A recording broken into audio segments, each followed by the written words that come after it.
और मजेदार कहानी जिसका शीर्षक है कथनी और करनी। 8 साल का समर्थ तेजी से साइकिल चलाकर घर पहुंच जाना चाहता था। उसे डर था कहीं उसके घर पहुंचने से पहले ही मजदूर उसके घर के हरे भरे पेड़ न काट दें।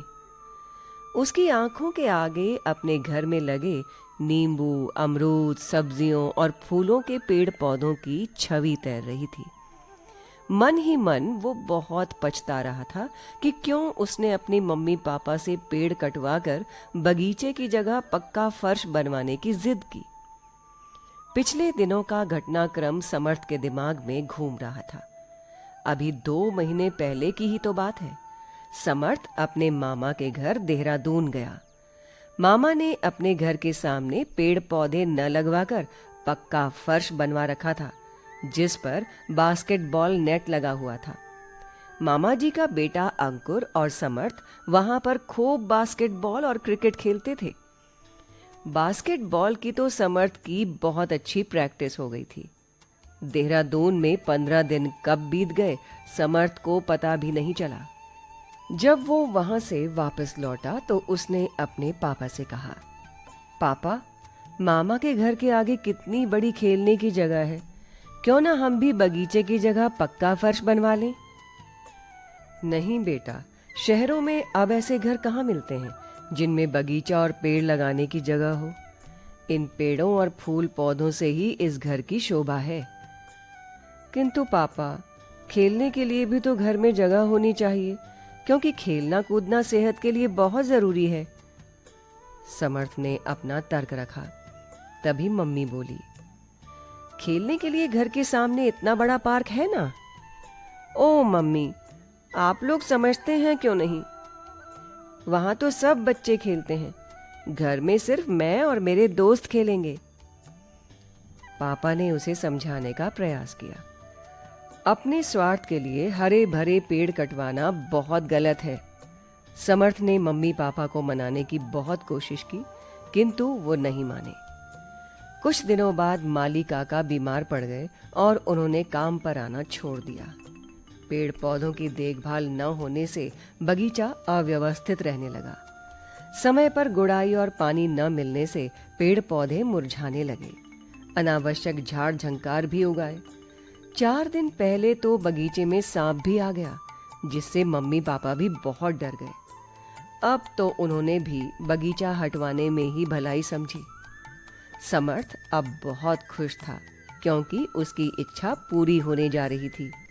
किंतु स्कूल से लौटते हुए उसका मन बिल्कुल बदल चुका था। घर का गेट खोलकर समर्थ अंदर पहुंचा तो बगीचे को सही सलामत देखकर उसकी जान में जान आई।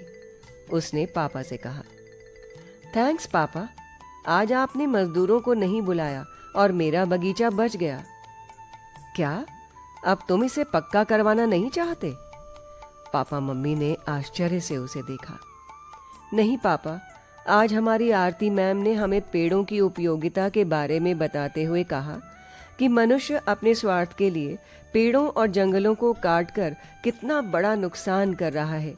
पेड़ हमें ऑक्सीजन देते हैं और बदले में कार्बन डाइऑक्साइड सोख लेते हैं, किंतु जैसे जैसे पेड़ और जंगल कट रहे हैं, वातावरण में प्रदूषण फैल रहा है, पृथ्वी का तापमान बढ़ रहा है, नदियों का जलस्तर भी कम होता जा रहा है।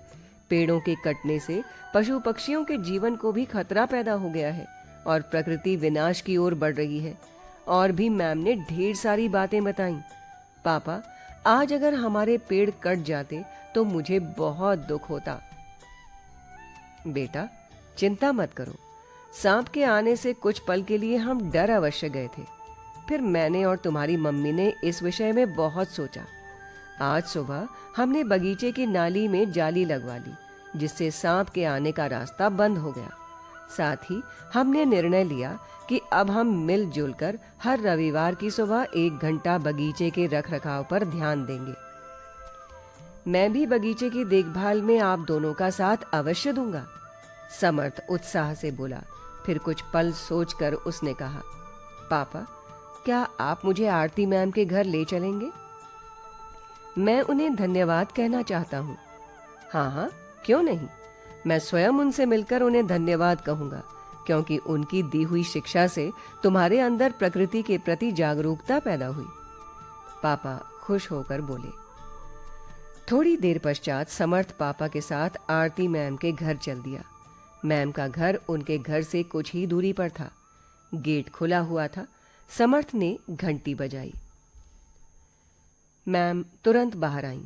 समर्थ के साथ उसके पापा को देखकर वो बहुत प्रसन्न हुई। आदर के साथ उन्होंने दोनों को अपने ड्राइंग रूम में बिठाया। समर्थ ने उन्हें साथ लाया हुआ छोटे से गमले में लगा पौधा दिया तो वो बोली, अरे वाह समर्थ, ये तो बहुत अच्छा उपहार है। इसे मैं अपने बगीचे में लगाऊंगी। फिर वो पापा से बोली, बहुत अच्छे दिन आप लोग आए हैं। आज मेरे लिए बहुत खुशी का दिन है। आज मेरे पति का प्रमोशन हुआ है। इस उपलक्ष्य में शाम को घर में पार्टी है। पापा ने उन्हें बधाई दी। समर्थ ने देखा कि बरामदे में 2 बड़ी टेबल रखी हुई थी, जिन पर डिस्पोजेबल प्लेट्स और बाउल रखे हुए थे। तभी मैम की मेड ने डिस्पोजेबल प्लेट में मिठाई और नमकीन टेबल पर लाकर रखी। पापा ने कहा, मैं आपसे मिलकर आपको धन्यवाद देना चाहता था। आज आपने क्लास में इतना अच्छा पढ़ाया, जिसका समर्थ पर बहुत गहरा प्रभाव पड़ा। इसमें धन्यवाद की क्या बात है? अच्छी शिक्षा देना तो हर अध्यापक का कर्तव्य है। समर्थ बहुत अच्छा और बुद्धिमान लड़का है। क्लास में मेरी हर बात को बहुत ध्यान से सुनता है। आप देखिएगा, हर वर्ष की तरह इस वर्ष भी ये क्लास में प्रथम आएगा। किंतु समर्थ पर उनकी प्रशंसा का कोई प्रभाव नहीं पड़ा। वो चुपचाप सिर झुकाए बैठा रहा।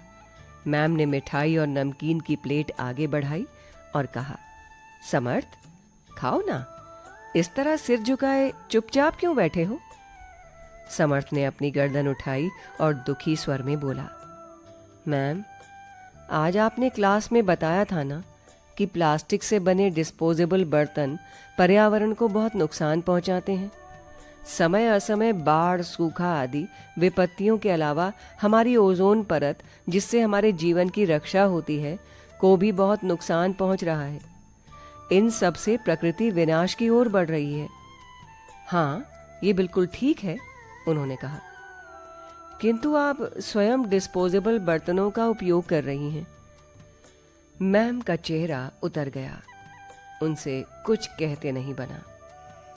उसकी बात सुन पापा हक्के बक्के रह गए और घबरा कर बोले, समर्थ, बड़ों से ऐसा नहीं कहते। मैम से माफी मांगो। बिना सोचे समझे इसने इतनी बड़ी बात आपसे कह दी। मैम कुछ नहीं बोली। कुछ क्षण की खामोशी के बाद उन्होंने कहा, थैंक्स समर्थ, तुमने आज मेरी आंखें खोल दी। अगर अध्यापकों की ही कथनी और करनी में समानता नहीं होगी तो भला बच्चों पर उनकी शिक्षा का क्या प्रभाव पड़ेगा? अपनी सिखाई बातों पर हम स्वयं ही अमल नहीं करेंगे तो हमें शिक्षा देने का भी क्या अधिकार है? पापा अब भी आश्वस्त नहीं थे। वो बोले, प्लीज मैम, आप इसकी बातों का बुरा मत मानिएगा। दरअसल ये आपको अपना आदर्श मानता है। मैं समर्थ से नाराज नहीं बल्कि खुश हूं। इसने बिना किसी डर के सच बोलने का साहस दिखाया। इतना कहकर मैम अंदर चली गई और स्टील की प्लेट में मिठाई और नमकीन ले आई, जिसे समर्थ और पापा ने खुशी खुशी खाया। आत्मविश्वास से भरपूर समर्थ पापा के साथ घर लौट आया। अब वो पर्यावरण को संरक्षित करने के प्रति दृढ़ प्रतिज्ञ था।